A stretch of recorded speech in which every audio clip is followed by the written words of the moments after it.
मंडलीय कारक के रूप में पाए जाने वाले इस अजैविक भाग से पूरी पृथ्वी में पाए जाने वाले जंतुओं व पादपों का लाभ होता है।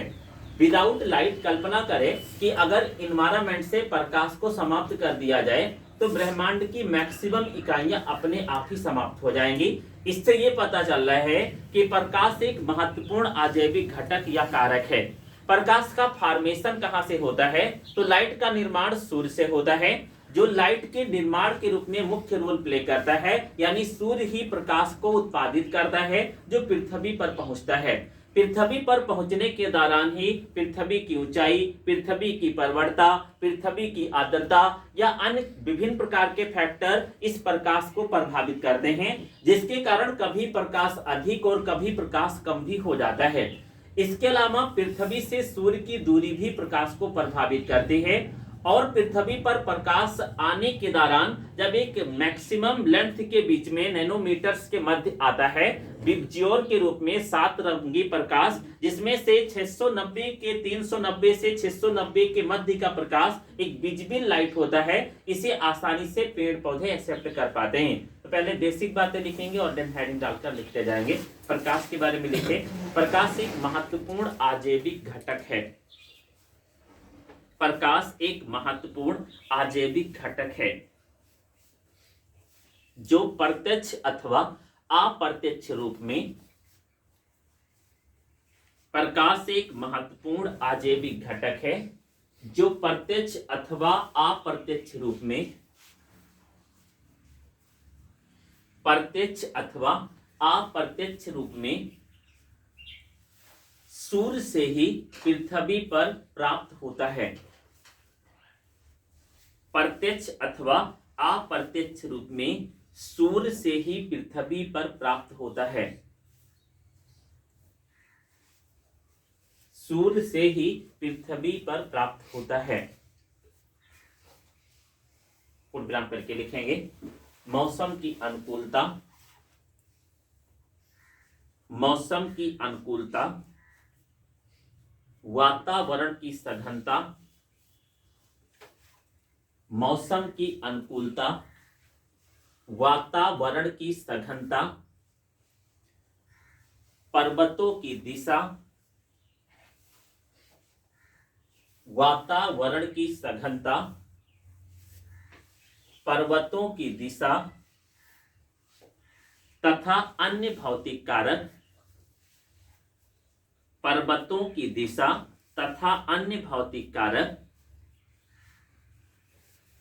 प्रकाश को प्रभावित करते हैं।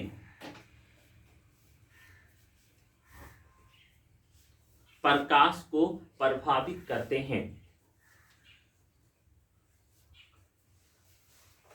लाइन छोड़कर लिखेंगे, बट इतना सुनने के बाद आपको क्या बताया जा रहा है कि light is abiotic factor and this is the most important abiotic factor.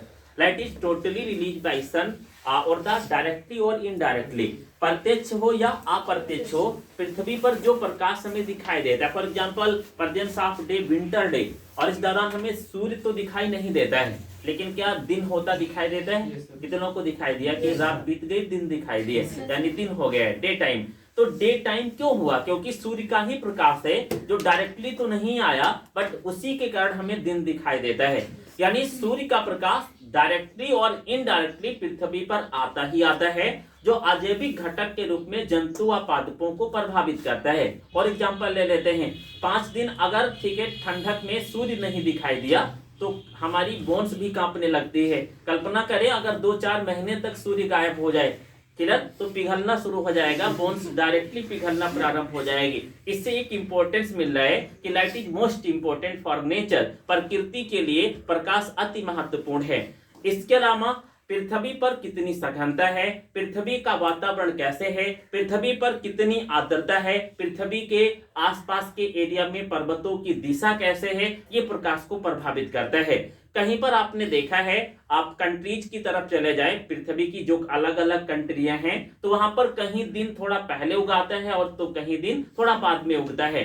कहीं पर आपने यही गोंडा या पूरे ऑल इंडिया में देखा है कि कुछ डिस्ट्रिक्ट में सनलाइट है ठंडियों के समय में और कुछ डिस्ट्रिक्ट में नहीं है। इसका मतलब ये प्रत्यक्ष और अप्रत्यक्ष रूप में किसी न किसी फैक्टर से भी प्रभावित होता है जब सीधे पृथ्वी पर आता है। नेक्स्ट लाइन से लिखेंगे, प्रकाश के द्वारा पादपों की वृद्धि तथा अनेक घटनाएं, प्रकाश के द्वारा पादपों की वृद्धि तथा अनेक घटनाएं प्रभावित होती हैं। आगे हम इनका डिटेल पढ़ेंगे। अनेक घटनाएं प्रभावित होती हैं, जबकि जंतुओं पर भी प्रकाश का अनेक प्रभाव पड़ता है। जबकि जंतुओं का भी प्रकाश का अनेक प्रभाव पड़ता है। जंतुओं का भी प्रकाश का अनेक प्रभाव पड़ता है। एक रिमार्क यहां पर लिख लेंगे और फिर नेक्स्ट हेडिंग पर आएंगे। The branch of science study the factor of climate. विज्ञान की वह शाखा जिसके अंतर्गत हम जलवायु के कारकों का अध्ययन करते हैं, this is known as the climatology. उसे हम क्लाइमेटोलॉजी या जलवायु विज्ञान कहते हैं। तो रिमार्क में पॉइंट नोट कर लेंगे। The branch of science study of factor of climate.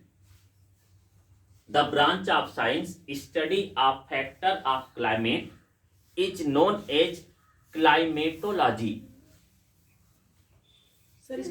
Study of factor of climate is known as climatology. Is known as climatology, bracket में लिख लेंगे जलवायु विज्ञान। Is known as climatology या जलवायु विज्ञान। हेडिंग कर लेंगे प्रकाश के गुण। नेक्स्ट हेडिंग प्रकाश के गुण या क्वालिटी ऑफ लाइट।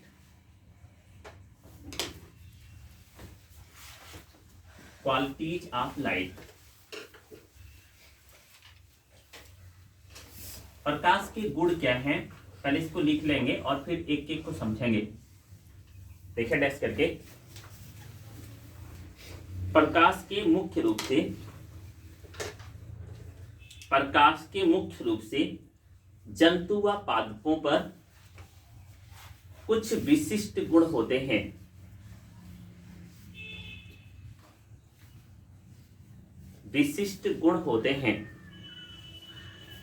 पूर्ण विराम करके लिखेंगे, सूर्य से निकलने वाला प्रकाश विशिष्ट गुण होते हैं। सूर्य से निकलने वाला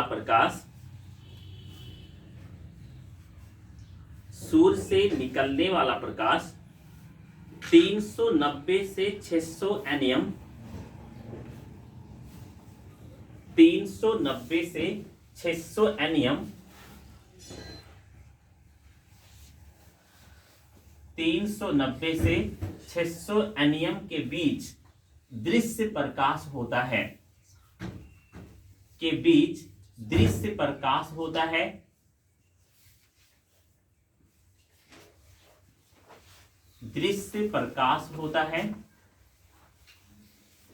जिसमें मुख्य रूप से 7 रंग पाए जाते हैं। जिसमें से मुख्य रूप से 7 रंग पाए जाते हैं। मुख्य रूप से 7 रंग पाए जाते हैं। विराम करके लिखेंगे, नीला तथा 7 रंग पाए जाते हैं। नीला तथा लाल रंग, नीला तथा लाल रंग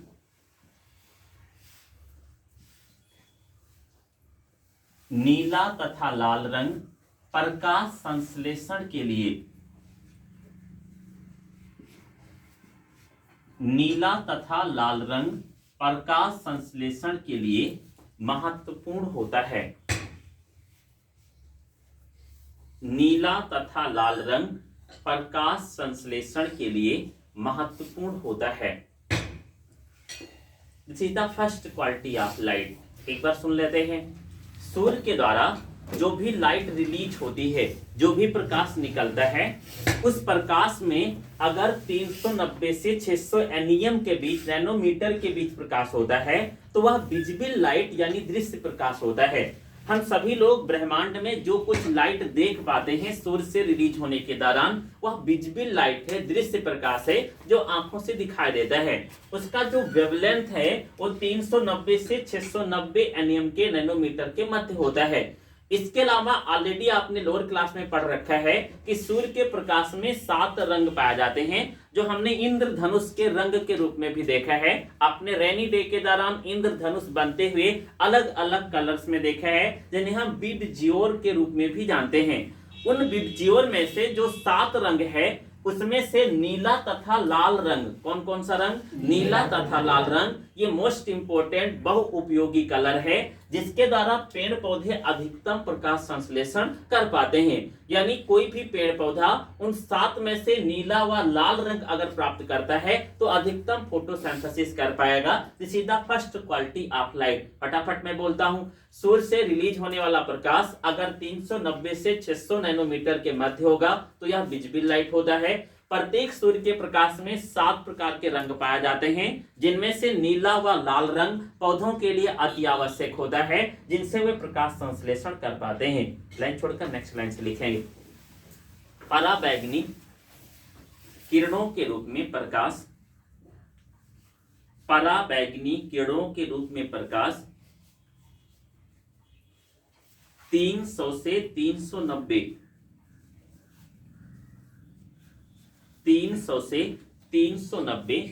नैनोमीटर के बीच,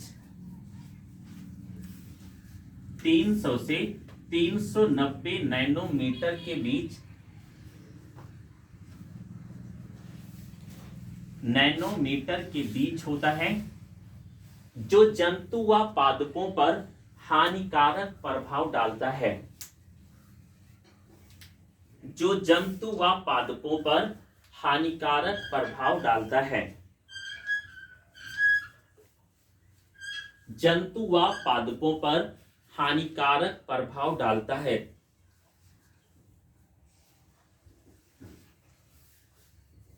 हानिकारक प्रभाव डालता है। सेकंड क्वालिटी देखें, अगर प्रकाश का वेवलेंथ 390 के नीचे यानी 300 तथा 390 के बीच में है तो this types light is known as ultraviolet red. इसे हम पराबैंगनी किरणें कहते हैं। ऑलरेडी आपने लोअर क्लास में पढ़ा होगा कि पराबैंगनी किरणें एनिमल्स के टिश्यू के लिए, इपिथेलियल टिश्यू के लिए, या फिर प्लांट्स के फोटोसिंथेसिस में क्लोरोफिल के डीकंपोजिशन के लिए उत्तरदायी होती हैं। यानी अगर प्रकाश का वेवलेंथ 300-390 के बीच होता है, ऐसा प्रकाश भी पृथ्वी पर रिलीज होकर आता है। ज्यादातर आपने पढ़ रखा है कि इसे ओजोन लेयर, ठीक है, पुनः रिवर्स बैक कर देती है, लेकिन कुछ मात्रा में आकर यह अदृश्य प्रकाश के रूप में पौधों तथा जंतुओं को प्रभावित भी करता है। तो this is the second quality of light and this is the total quality of light. फटाफट सुनेंगे। 390 से 690 नैनोमीटर्स के मध्य का वेवलेंथ वाला प्रकाश इंपॉर्टेंट है, जो 7 रंगों से मिलकर बना होता है। इसमें नीला और लाल रंग पेड़ पौधों के लिए अति आवश्यक होता है, जहां पर अधिक प्रकाश संश्लेषण हो पाता है। दूसरी क्वालिटी 300 और 390 नैनोमीटर्स के बीच का वेवलेंथ वाला प्रकाश अल्ट्रा वायलेट रेज के रूप में होता है, जो जंतु व पादपों को हानि पहुंचाता है। तो this is the quality of light. अगली हेडिंग कर लेंगे। नेक्स्ट, एक रिमार्क लिखने के बाद लिखें, फटाफट लिखें रिमार्क, फिर नेक्स्ट हेडिंग। आपको रिमार्क में क्या लिखना है? अल्ट्रा वायलेट रेज को इन्वायरमेंट में, वायुमंडल में कौन रिवर्स बैक करता है? तो this is the ozone layer. लिखें, ultra violet rays is minimum harmful in environment.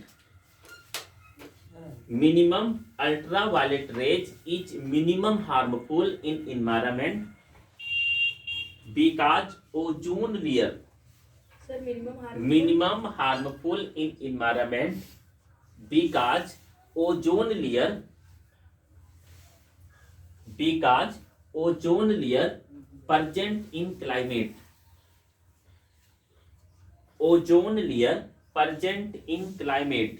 एक क्वेश्चन और हर कंपटीशन में दौड़ रहा है, मैं देख रहा हूं अच्छे से, कि ओजोन लेयर का अपघटन कौन करता है, तो CFC, क्लोरोफ्लोरोकार्बन। क्लियर, उसको भी रिमार्क 2 में लिख लेंगे, रिमार्क 2 लिखेंगे। Ozone layer is ruptured by chlorofluorocarbon,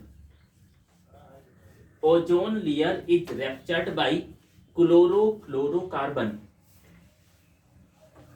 ozone layer is ruptured by chlorofluorocarbon,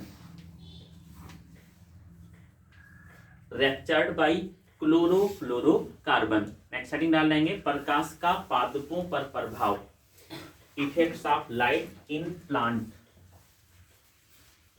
अगली हेडिंग, प्रकाश का पादपों पर प्रभाव, effects of light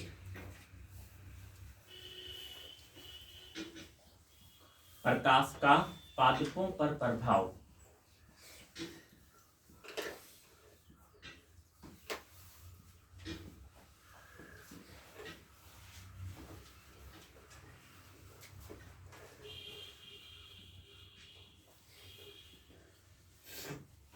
effects of light on plant. अब यहाँ पर देखें, प्रकाश पादपों पर अनेक प्रकार का प्रभाव डालता है, कोई एक प्रभाव नहीं है। प्रकाश के द्वारा प्रकाश संश्लेषण की क्रिया प्रभावित होती है। प्रकाश के द्वारा मेनी टाइप्स ऑफ प्लांट में मूवमेंट या गति होती है। For the examples Helianthus anus plant, जिसे सूरजमुखी कहते हैं, जिधर सूरज की गति होती है उधर उसका फ्लावर मूव कर जाता है। इसी प्रकार खट्टी बूटी का पौधा प्रकाश के उत्पन्न होने पर ही खिलता है और बंद हो जाता है। इसी प्रकार मिराबिलिस जलापा का पौधा इवनिंग में 4 बजे के दौरान खिलता है, अच्छे से आप जानते हैं। इसके अलावा प्रकाश के द्वारा बीजों का अंकुरण होता है, सीड का जर्मिनेशन तभी संभव है जब प्रकाश होगा। कुछ अपवाद भी हैं जो अभी डिटेल में लिखेंगे। इसके अलावा प्रकाश के द्वारा इवोपरेशन होता है, वाष्पोत्सर्जन होता है, यानी रूट से लेकर लीफ तक जो जल ट्रांसफर होता है वह प्रकाश के द्वारा ही होता है। इसके अलावा प्रकाश के द्वारा तनों में भी मूवमेंट होता है। एक्सपेरिमेंट्स में ये देखा गया है कि अगर किसी गमले को खिड़की के बगल में रख दिया जाए तो गमले की टहनियां खिड़की की तरफ झुक जाती हैं, मुड़ जाती हैं। इसका मतलब खिड़की की तरफ से अधिक प्रकाश आ रहा होता है। और छोड़ दीजिए एक्सपेरिमेंट्स को, हम सभी विलेज में रहते हैं, आपने देखा है कि कुछ प्लांट्स अगर गिर जाएं सीधे पैरेलली फूम पर तो उनकी टहनियां फिर सीधा सूर्य की दिशा की तरफ मूव करने लगती हैं। यानी प्रकाश में मूवमेंट या गति, तनों की लंबाई, वृद्धि प्रकाश की दिशा में होता है। तो many types of effects present in plant. सबसे पहले हम उन्हें डायग्राम बनाएंगे, फिर एक एक को लिखेंगे। वीडियो पॉज कर देंगे। First of all diagram clear कर ले। एक छोटा कई प्रकार का है बट यहाँ कुछ इफेक्ट्स को समझाया जा रहा है डायग्राम में। सूर्य का प्रकाश कितने प्रकार से प्लांट्स के ऊपर इफेक्ट डालता है, यानी अगर सूर्य का प्रकाश ना हो तो कौन कौन सी क्रियाएं बाधित हो सकती हैं, या सूर्य के प्रकाश के द्वारा पादपों की कौन कौन सी विशिष्ट क्रियाएं पूर्ण होती हैं। फर्स्ट ऑफ ऑल पहला इफेक्ट देखेंगे, सूर्य के प्रकाश से, पेन आप बंद करेंगे बोर्ड पर आ जाएंगे, ठीक है, अपना प्रिंटर ऑफ करें कुछ देर के लिए। सूर्य के प्रकाश के द्वारा फ्लावरिंग, पुष्पन होता है। अगर सूर्य का प्रकाश ना खिले तो, अगर कल्पना करें प्रकाश ना हो तो फ्लावरिंग की प्रोसेस कंप्लीट नहीं हो पाएगी, यानी फूलों का बनना, कलियों का निर्मित होना, कलियों का खिलना, कैलिस कोरोला का बाहर आना, यह प्रक्रिया किसके द्वारा, प्रकाश के द्वारा होती है। तो पहला इफेक्ट किस पर है, पुष्पन पर। सेकंड देखेंगे सीड जर्मिनेशन। कुछ अपवाद हैं, एक दो प्लांट को हम छोड़ दें जिनमें प्रकाश की आवश्यकता नहीं है सीड जर्मिनेशन में, बट इस पृथ्वी के 99.99% प्लांट ऐसे हैं जिनके बीजों के अंकुरण के लिए, रेडकिल और प्लूम्यूल के फॉर्मेशन के लिए, टेस्टा टेगमेंट के ब्रेकडाउन होने के लिए, इन सब के लिए प्रकाश की आवश्यकता होती है। एक निश्चित टेम्परेचर और एक निश्चित लाइट के दौरान ही सीड का जर्मिनेशन हो पाता है। This is the second effect of plant. Third effect से है फोटोसिंथेसिस। ऑलरेडी आप लोअर क्लास से पढ़ रहे हैं कि सूर्य के प्रकाश, क्लोरोफिल, जल तथा कार्बन डाइऑक्साइड की उपस्थिति में ही पेड़ पौधे क्लोरोफिल सूर्य के प्रकाश जल तथा कार्बन डाइऑक्साइड की उपस्थिति में ही ग्लूकोज का निर्माण कर लेते हैं। यह प्रकाश संश्लेषण है, यानी फोटोसिंथेसिस में सूर्य के प्रकाश का एक अहम योगदान होता है, जो स्ट्रोमा पार्ट में जाकर लाइट रिएक्शन कराता है और इस लाइट रिएक्शन से स्ट्रोमा और ग्रेना पार्ट में मिलाकर प्रकाश संश्लेषण की प्रक्रिया क्लोरोप्लास्ट में पूर्ण होती है। चौथा देखेंगे तने का विकास। किसी भी प्लांट का तना और तने के अंदर पाया जाने वाला मेरिस्मेटिक टिश्यू विभज्योतक का विभाजन तभी संभव हो पाता है जब लाइट या प्रकाश उस तने पर पड़ता है। इसके अलावा रंध्रों का खुलना और बंद होना। अब इंपॉर्टेंट बात जानेंगे, लीफ के अंदर रंध्र पाए जाते हैं, स्टोमेटा पाए जाते हैं, या लीफ के एपिडर्मिस सेगमेंट में होते हैं। एपिडर्मिस भाग में पाए जाने वाले रंध्र सूर्य के प्रकाश के पड़ते ही, क्या मैं थोड़ा आपको डिटेल तक ले चलता हूँ रंध्र वाले में। हम मान लेते हैं ये कोई लीफ है और लीफ भी दो प्रकार की हो जाती है। एक लीफ को हम डार्सोवेंट्रली लीफ कहते हैं। क्या कहते हैं? डार्सोवेंट्रली लीफ। और दूसरे लीफ को एक पत्ती ले, फटा से मैं समझा दे, उसमें ज्यादा समय लगे, कोई पत्ती ले। First is known as the dorsoventrally leaf and second is known as the isobilaterally leaf. दूसरे को हम क्या कहते हैं? Isobilaterally leaf. दोनों में अंतर क्या है?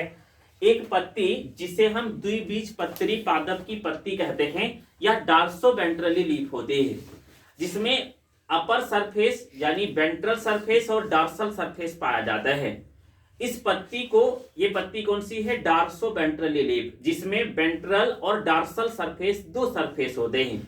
ऐसी पत्ती में डॉर्सल सरफेस पर स्टोमेटा नहीं पाए जाते हैं, जबकि केवल वेंट्रल सरफेस पर स्टोमेटा पाए जाते हैं।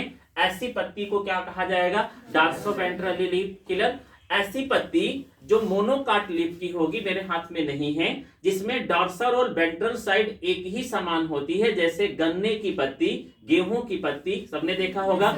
ऐसी पत्ती में दोनों तरफ स्टोमेटा प्रेजेंट होते हैं, उससे हम आइसोबाइलेटरल लीफ कहते हैं। मेरी बात समझ में आ रही है? ऐसी पत्ती जो डार्सल और वेंट्रल में बटी हो, केवल एक भाग में स्टोमेटा हो, उन्हें हम क्या कहेंगे? डार्सोवेंट्रली लीफ। जो कहां पाई जाएगी? डाइकाट प्लांट में। जो पत्ती मैं लिया हूं, ये कैसी पत्ती है? डार्सोवेंट्रली लीफ। ऐसी पत्ती जिसमें दोनों तरफ स्टोमेटा प्रेजेंट हो, उन्हें हम क्या कहेंगे? आइसोबाइलेटरी लीफ। अब स्टोमेटा को देखिएगा, पत्ती के लोअर पार्ट्स में अगर हम एपिडर्मिस को निकालें तो this is the layer of epidermis. ये एपिडर्मिस की सेल है। इस एपिडर्मिस सेल के मध्य में कुछ विशिष्ट प्रकार की संरचनाएं पाई जाती हैं, this is known as the stomata. और स्टोमेटा में दो प्रकार की कोशिका होती है। अंदर की तरफ दो अर्धचंद्राकार सेल होती हैं, जिन्हें हम ठीक है मुख्य यानी गार्ड सेल कहते हैं। क्या कहते हैं? Guard cell. और इनके बाद और सेल होती हैं जिन्हें हम एक्सेसरी सेल कहते हैं। इस गार्ड सेल, देखिए अगर मैं कल्पना करूं एक एग्जांपल के थ्रू, हमारी ये दो फिंगर्स हैं, ये दो फिंगर्स इस प्रकार से हैं, तो आपस में बिल्कुल बंद हैं, क्लोज है। अगर हम इन फिंगरों को इस प्रकार कर दें तो क्या थोड़ी सी ओपनिंग हुई? यानी अगर ये स्टोमेटा कल्पना करें सीधा हो जाए दोनों का दोनों, तो क्या हो जाएगा? स्टोमेटा इज क्लोज डाउन, बंद हो जाएगा। और जैसे सूर्य का प्रकाश पड़ता है, इन दोनों के मध्य में स्पेस पोर्स डेवलप हो जाता है। अब क्या होगा? सूर्य के, अब इसकी प्रोसेस भी देखें, शुरुआत से लास्ट तक ले जा रहे हैं। एक प्लांट में ये कोई पौधा है, मैं फास्ट समझा रहा हूं। इस पौधे में पहले रूट से, यानी आपने सॉइल वाटर पढ़ा, कैपिलरी वाटर जड़ से तने में आएगा, तने से कहां पर आएगा? पत्ती में आएगा। जैसे प्रकाश पड़ेगा स्टोमेटा ओपन हो जाएगा। अब यह वाटर वेपर के रूप में H2O इवोपरेट होकर बाहर निकलना प्रारंभ हो जाएगा। यह प्रक्रिया जब लगातार जारी रहेगी तो मिनरल्स भी प्लांट में चढ़ते रहेंगे। यानी स्टोमेटा की क्लोजिंग और ओपनिंग के लिए क्या उत्तरदायी है? लाइट उत्तरदायी होता है, जो लीफ पोर्शन में पाया जाता है। तो this is the complete portion of the, ठीक है, इफेक्ट्स ऑफ द प्लांट। अब आपको इन्हें लिखना है, हेडिंग डालकर लिखना शुरू करें फटाफट। प्रकाश का पादपों पर निम्नलिखित प्रभाव। हेडिंग के बाद डायरेक्ट लिखें, प्रकाश का पादपों पर निम्नलिखित प्रभाव। प्रकाश का पादपों पर निम्नलिखित प्रभाव होता है। निम्नलिखित प्रभाव होता है। फर्स्ट हेडिंग डाल लेंगे, प्रकाश संश्लेषण। पर थोड़ा तेज लिखें, प्रकाश संश्लेषण। सूर्य के प्रकाश की उपस्थिति में, सूर्य के प्रकाश की उपस्थिति में पेड़ पौधे क्लोरोफिल जल व कार्बन डाइऑक्साइड के द्वारा क्लोरोफिल जल व कार्बन डाइऑक्साइड के द्वारा, दोबारा सुनेंगे, प्रकाश की उपस्थिति में पेड़ पौधे क्लोरोफिल, कार्बन डाइऑक्साइड व जल की उपस्थिति में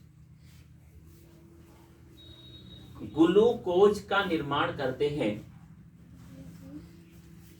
जल की उपस्थिति में क्लोरोफिल, कार्बन डाइऑक्साइड, जल की उपस्थिति में ग्लूकोज का निर्माण करते हैं। यह प्रक्रिया प्रकाश संश्लेषण कहलाती है। यह प्रक्रिया प्रकाश संश्लेषण कहलाती है। सेकंड हेडिंग डालेंगे, बीजों का अंकुरण। सेकंड हेडिंग, बीजों का अंकुरण, जर्मिनेशन ऑफ सीड। बीजों का अंकुरण या जर्मिनेशन ऑफ सीड। लिखे, प्रकाश के द्वारा अधिकतम पादपों में बीजों का अंकुरण होता है। प्रकाश के द्वारा अधिकतम पादपों में बीजों का अंकुरण होता है। बीजों का अंकुरण होता है। मूलांकुर तथा प्रांकुर, मूलांकुर तथा प्रांकुर बीजों के अंकुरण के बाद निर्मित होते हैं। मूलांकुर तथा प्रांकुर बीजों के अंकुरण के बाद निर्मित होते हैं। लाइन छोड़कर लिखेंगे, कलर भी चेंज कर लेंगे। पृथ्वी के ऐसे पादप, पृथ्वी के ऐसे पादप जिनमें बीजों के अंकुरण के लिए प्रकाश की आवश्यकता होती है। बीजों के अंकुरण के लिए प्रकाश की आवश्यकता होती है।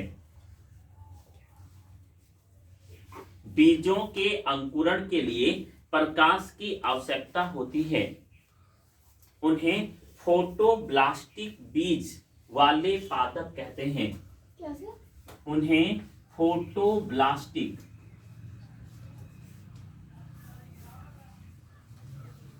फोटोब्लास्टिक बीज वाले पादप कहते हैं।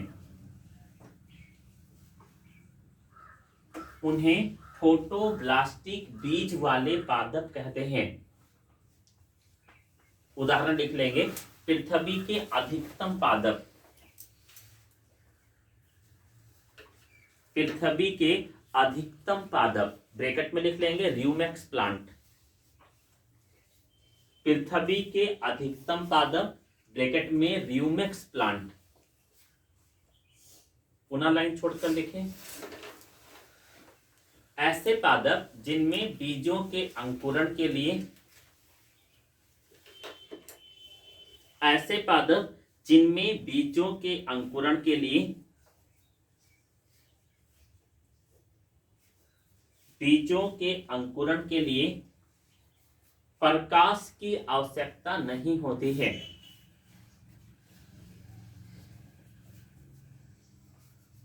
प्रकाश की आवश्यकता नहीं होती है। उन्हें ऋणात्मक फोटोब्लास्टिक, उन्हें ऋणात्मक फोटोब्लास्टिक,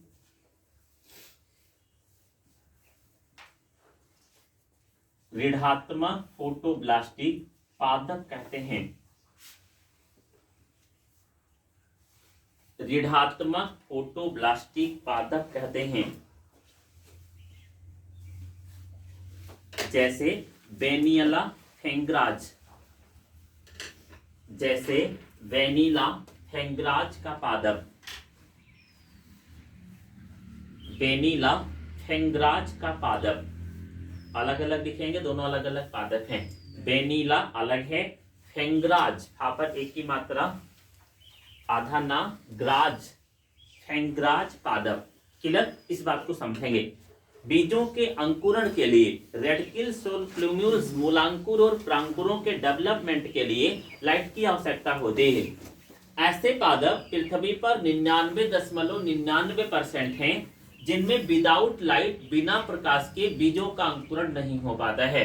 ब्रह्मांड या नेचर के वे पादप जिनमें बीजों के विकास के लिए प्रकाश आवश्यक है उन्हें हम क्या कहते हैं? फोटोब्लास्टिक पादप कहते हैं, जिसका बेस्ट एग्जांपल ड्यूमेस्कस प्लांट है। जबकि दूसरे ऐसे पादप जिनमें बीजों के अंकुरण के लिए प्रकाश की कोई आवश्यकता नहीं होती है, 0.01% पादप पाए जाते हैं, उन्हें हम ऋणात्मक फोटोब्लास्टिक पादप कहते हैं। प्रकाश चाहिए तो क्या कहेंगे? फोटोब्लास्टिक बीज और फोटोब्लास्टिक पादप। प्रकाश नहीं चाहिए तो उन्हें ऋणात्मक फोटोब्लास्टिक बीज या ऋणात्मक फोटोब्लास्टिक पादप। कोई कंफ्यूजन? एग्जाम्पल क्या रखेंगे? बेनियला। थर्ड हेडिंग डाल देंगे, फ्लावरिंग या पुष्पन।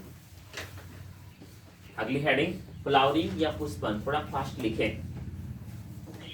फ्लावरिंग या पुष्पन, पादपों में पुष्प के विकास के लिए, पादपों में पुष्प के विकास के लिए,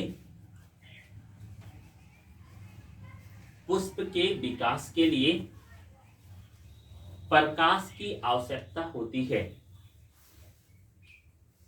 पुष्प के विकास के लिए प्रकाश की आवश्यकता होती है।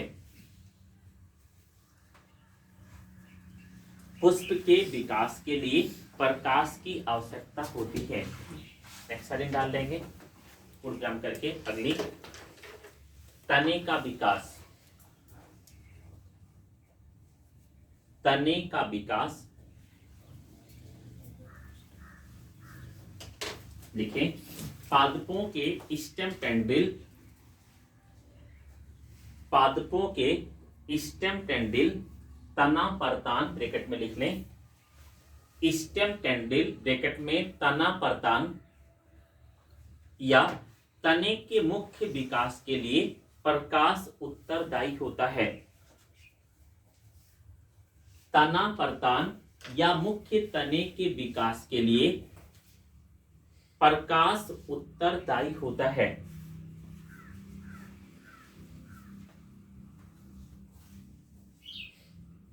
नेक्स्ट हेडिंग डालें, रंध्रों का खुलना व बंद होना। नेक्स्ट हेडिंग, रंध्रों का खुलना व बंद होना।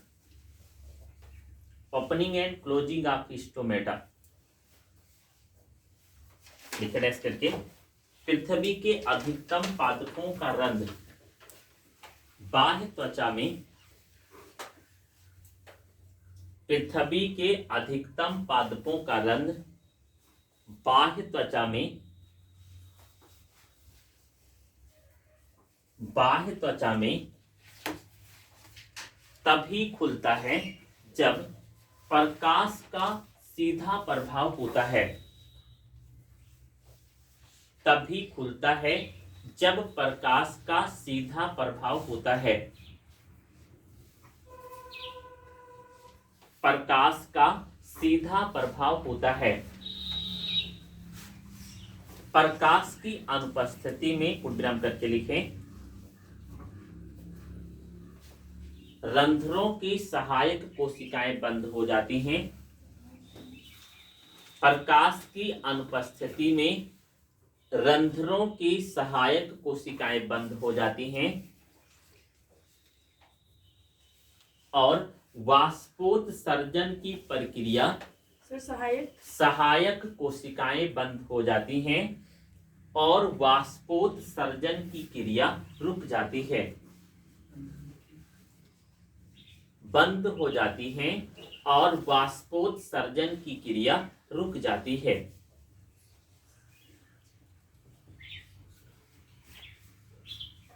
ठीक है, तो this is the main effects of light and types of effects of lights in the types of the parts of plant. एक बार रिवाइज करता हूं, बोर्ड पर आए।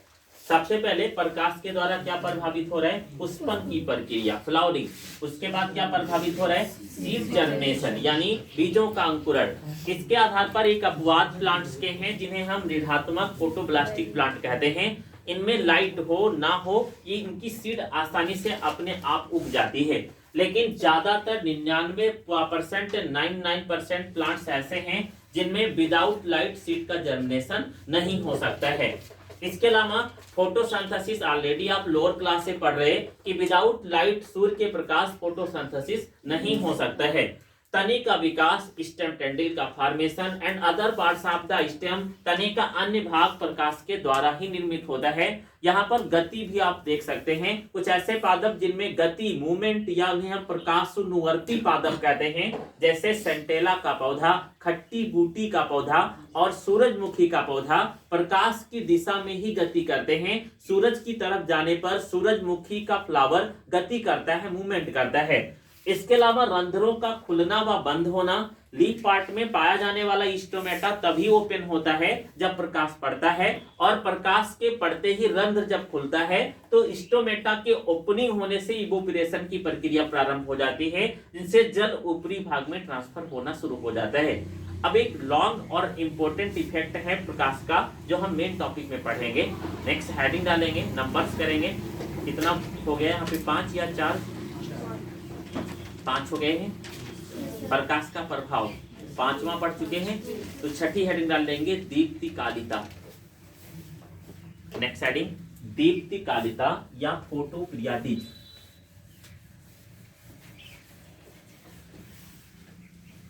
अगली हेडिंग, दीप्तिकालिता या फोटो पीरियडिज्म। पहले इसको डिटेल में समझेंगे। दीप्तिकालिता या फोटो पीरियडिज्म क्या है?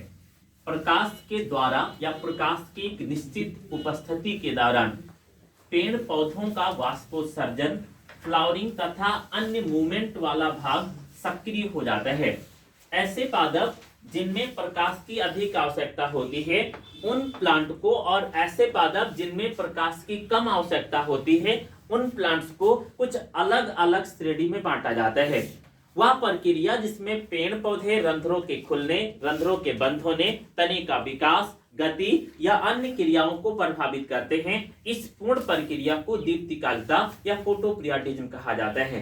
पहले परिभाषा लिख लें और डिटेल में समझ कर लिखेंगे। हेडिंग डालेंगे, दीप्तिकालिता या फोटो पीरियडिज्म।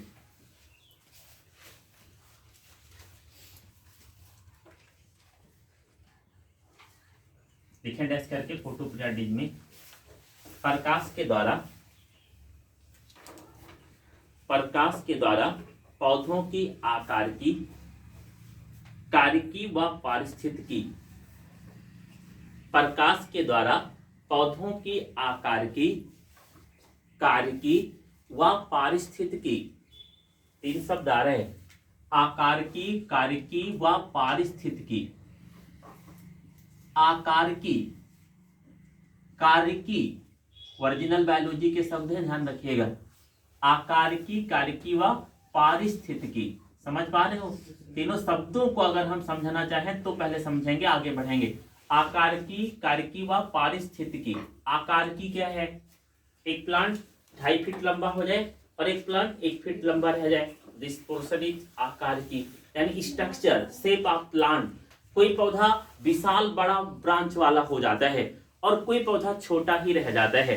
आकार की मतलब, आकार से मतलब है कि ज्यादा बढ़ेगा, छोटा रहेगा, जितना प्रकाश बढ़ेगा उतना तेज बढ़ेगा, कम प्रकाश पड़ेगा धीरे धीरे गति करेगा, यानी तना या विभजोतकों में कितना डिवीजन होगा, ये आकार की हो गया। कार्य की, फॉर एग्जाम्पल रंध्र अगर ज्यादा समय तक खुला रहे तो जल ज्यादा वाष्पित होगा। अगर रंध्र ज्यादा समय तक खुला है, जल ज्यादा वाष्पित होगा तो मिनरल्स ज्यादा ट्रांसफर होंगे। प्रकाश संश्लेषण अधिक तभी होगा जब ज्यादा प्रकाश मिलेगा, तो कार्यकी प्रभावित होता है। पारिस्थितिकी, कल्पना करें जब ज्यादा जल इवोपरेट होगा तो पारिस्थितिकी के यानी इन्वायरमेंट में H2 वेपर फॉर्म में अधिक होगा, कार्बन डाइऑक्साइड कम होगी, यानी पूरी पारिस्थितिकी इकोलॉजी भी प्रभावित होगी।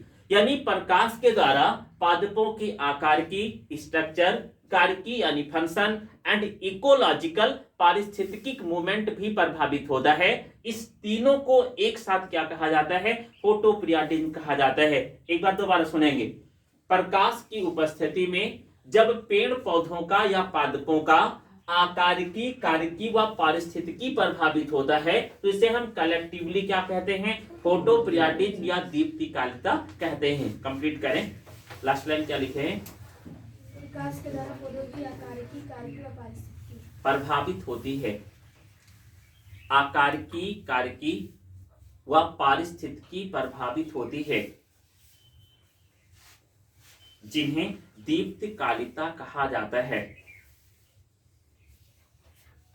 जिन्हें दीप्तिकालिता कहा जाता है। पूर्णविराम करके लाइन छोड़कर लिखेंगे। दीप्तिकालिता के आधार पर पादपों को निम्नलिखित श्रेणी में बांटा गया है। दीप्तिकालिता के आधार पर पादपों को निम्नलिखित श्रेणी में बांटा गया है। निम्नलिखित श्रेणी में बांटा गया है। दीप्तिकालिता के आधार पर जो प्लांट बटे हैं ये मुख्य रूप से 5 श्रेणी में, वैसे हैं तो 6 बट हम केवल 5 पढ़ेंगे। देखिए, first is known as the photoperiodism plants. इधर देखें कौन कौन से हैं।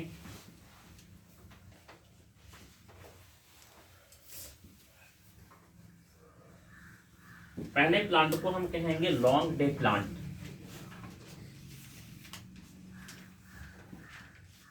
लॉन्ग डे की हिंदी क्या होगी? दीर्घ प्रकाशीय पौधे। ठीक है। सेकंड देखेंगे, दूसरा प्लांट होगा शॉर्ट डे प्लांट। इसकी हिंदी क्या होगी? जोर से बोले।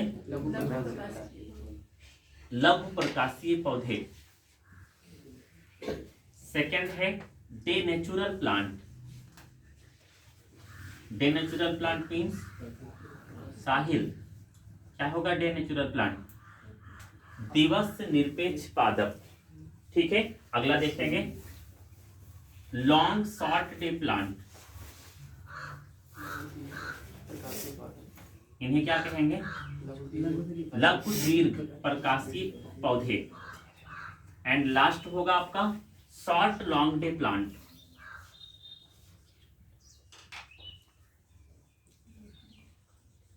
ये क्या होगा? लघु दीर्घ पादप। अब सबको ध्यान से समझेंगे। पृथ्वी के वे पादप जिनमें डेवलपमेंट यानी कारिकी, आकारिकी और पारिस्थितिकी के विकास के लिए अधिक प्रकाश की आवश्यकता होती है, ऐसे प्लांट को हम क्या कहेंगे? Long day plant. क्लियर। लघु प्रकाशीय पादप, दीर्घ प्रकाशीय पादप, ऐसे पादप जिनमें डेवलपमेंट के लिए, कारिकी के लिए, आकारिकी के लिए व पारिस्थितिकी के विकास के लिए शॉर्ट डे यानी कम प्रकाश की आवश्यकता होती है, उन्हें हम क्या कहेंगे? लघु प्रकाशीय पादप। ऐसे प्लांट जिनमें लाइट कम हो या ज्यादा हो, इसका कोई इफेक्ट नहीं पड़ता है, उन्हें हम क्या कहेंगे? डे नेचुरल प्लांट, यानी उन्हें हम दिवस निरपेक्ष पादप कहते हैं। ऐसे प्लांट जिनमें लघु और दीर्घ यानी दीर्घ और लघु दोनों प्रकाश की आवश्यकता होती है, यानी कम और ज्यादा दोनों प्रकाश चाहिए तभी वो डेवलपमेंट कर पाते हैं, उन्हें हम क्या कहेंगे? Long short day plants. ऐसे पादप जिनको पहले कम उसके बाद अधिक प्रकाश की आवश्यकता होती है डेवलपमेंट के लिए, उन्हें हम क्या कहेंगे? Short long day plant. कोई कंफ्यूजन? अब हम इनको डिटेल में एक एक करके लिखेंगे। फर्स्ट हेडिंग डाल देंगे लॉन्ग डे प्लांट या दीर्घ प्रकाशीय पादप। थोड़ा तेज लिखिए। दीर्घ प्रकाशीय पादप, लॉन्ग डे प्लांट या दीर्घ प्रकाशीय पादप। लिखा डैश करके। पृथ्वी के वे पादप जिनकी कारिकी, आकारिकी व पारिस्थितिकी के लिए, पृथ्वी के वे पादप जिनकी कारिकी, आकारिकी व पारिस्थितिकी के लिए, ब्रैकेट में लिख लेंगे मुख्य रूप से पुष्पन क्रिया, कारिकी, आकारिकी व पारिस्थितिकी के लिए ब्रैकेट में मुख्य रूप से पुष्पन क्रिया मुख्य रूप से पुष्पन क्रिया, ब्रैकेट बंद करें, कार्यकी, आकारकी व पारिस्थितिकी के लिए अधिक प्रकाश समय की आवश्यकता होती है। अधिक प्रकाश समय की आवश्यकता होती है। अधिक प्रकाश समय की आवश्यकता होती है। यहाँ एक लाइन बचा रहे, वो लाइन ये है कि इन्हें हम दीर्घ प्रकाशीय पादप कहते हैं। ना लिखे तो काम चल जाएगा। होती है, पूर्ण विराम। उदाहरण लिख लेंगे, राई, हैनबेन। राई सभी जानते हैं, राई एग्जाम्पल, राई, हैनबेन, मूली।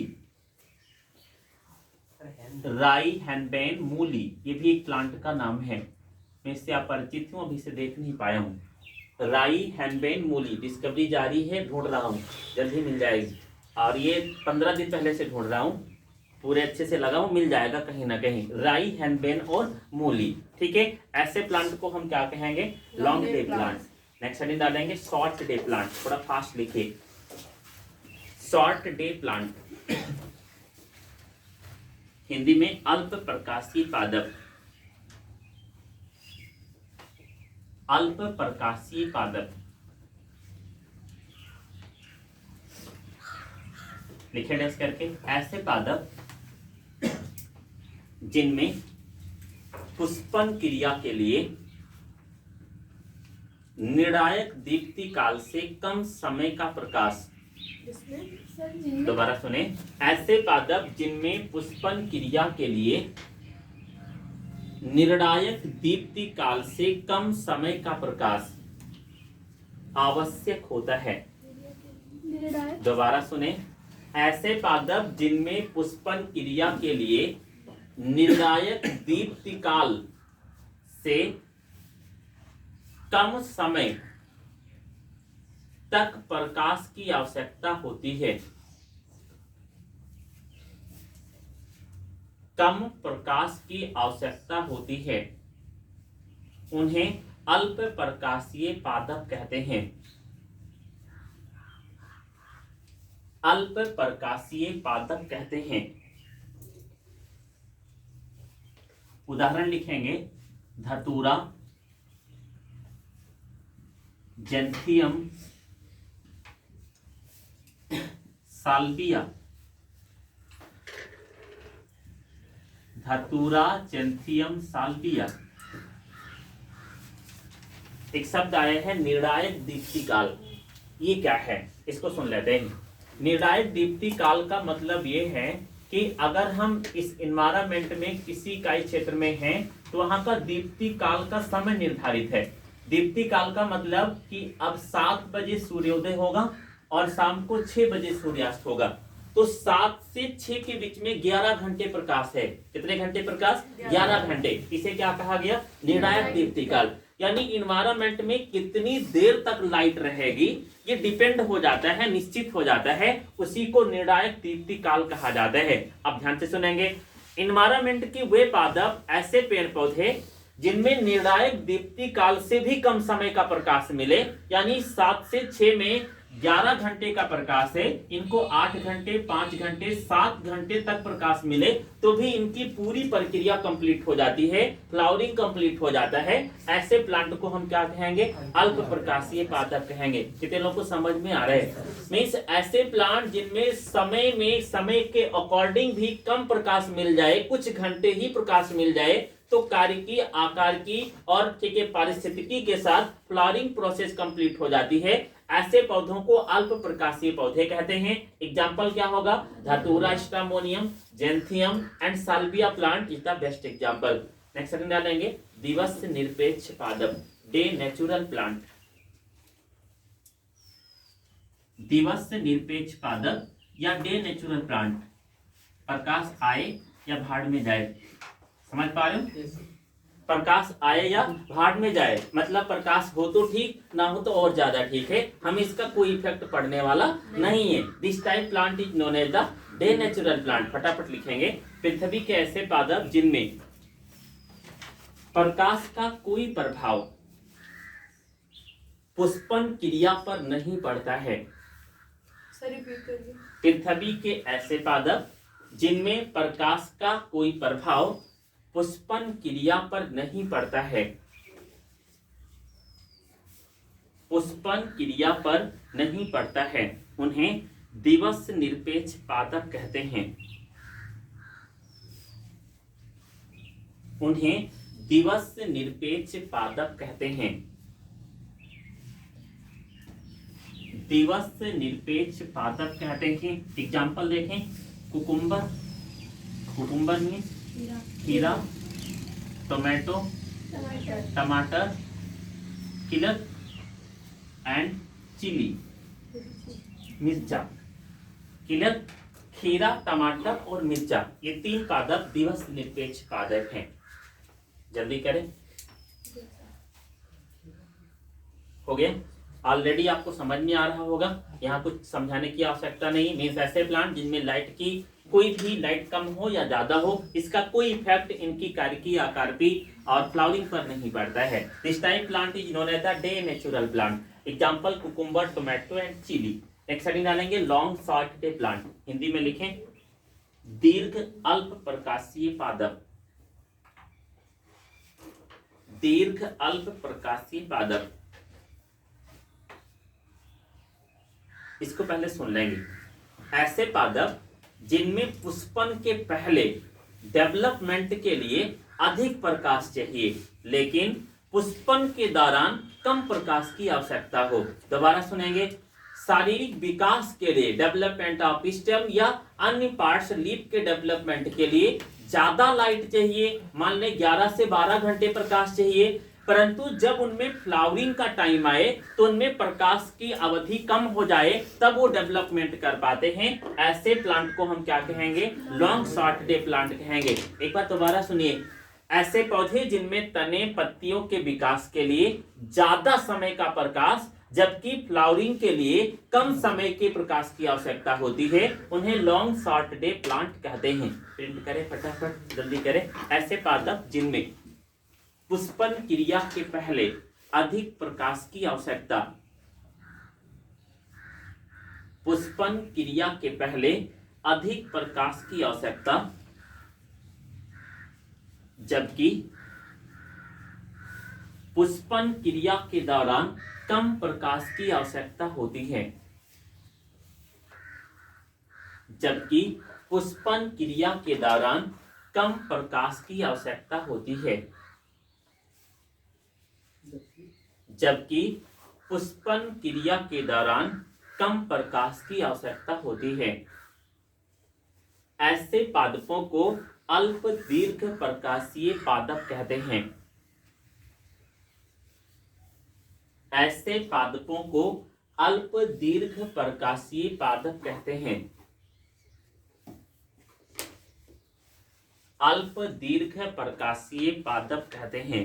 नहीं सर, दीर्घ अल्प प्रकाश, सॉरी दीर्घ अल्प है, सही कर लेंगे।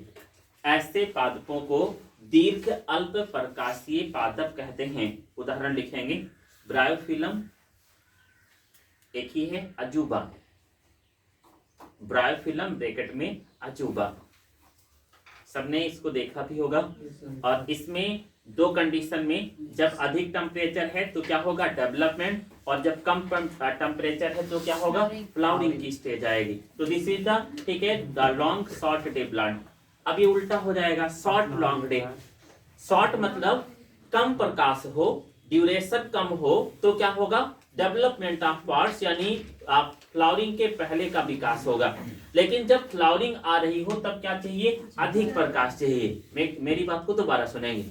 शारीरिक यानी बॉडी पार्ट्स के डेवलपमेंट, अब बॉडी का मतलब तना, पत्ती, जड़ के विकास के लिए क्या चाहिए? कम प्रकाश। और फूल के निर्माण के लिए ज्यादा प्रकाश। ऐसे फ्लावर्स को, प्लांट्स को क्या कहेंगे? Short long day plant. Short means अल्प और लॉन्ग मीन्स दीर्घ प्रकाशीय पादप। हेडिंग डाल देंगे, अल्प दीर्घ प्रकाशीय पादप। अल्प दीर्घ प्रकाशीय पादप, ठीक है, डैश करके। ऐसे पादप जिनमें पुष्पन के पहले कम प्रकाश तथा पुष्पन के पहले कम प्रकाश तथा पुष्पन क्रिया में अधिक प्रकाश की आवश्यकता होती है। ऐसे पादप जिनमें पुष्पन क्रिया के पहले कम प्रकाश तथा पुष्पन क्रिया में अधिक प्रकाश की आवश्यकता होती है,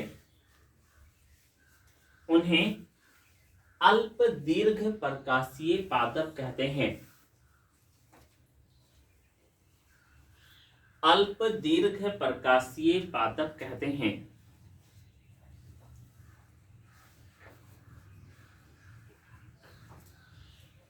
हो गया।